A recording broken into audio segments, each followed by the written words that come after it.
Sa gitna ng isang desyerto sa California, may nakatayo pa rin isang higanting tulay, iniwan ng panahon.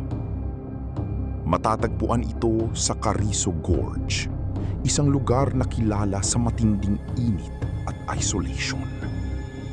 Itinayo noong 1932, ang Goat Canyon Trestle ang naging solusyon sa mapanganib na tunnels na laging kumukuho. Ito ang pinakamalaking curved wooden trestle bridge sa United States. Halos 200 feet ang taas. Ngayon, tahimik na ito. Walang tren, walang tao, kundi hangin at alikabok.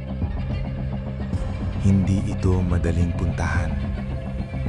Kailangan mong maglakad ng milya-milya sa ilalim ng matinding init. At sa bawat hakbang, parang may kwento ang lugar na hindi pa tapos ikwento. Ito ang Goat Canyon Trestle.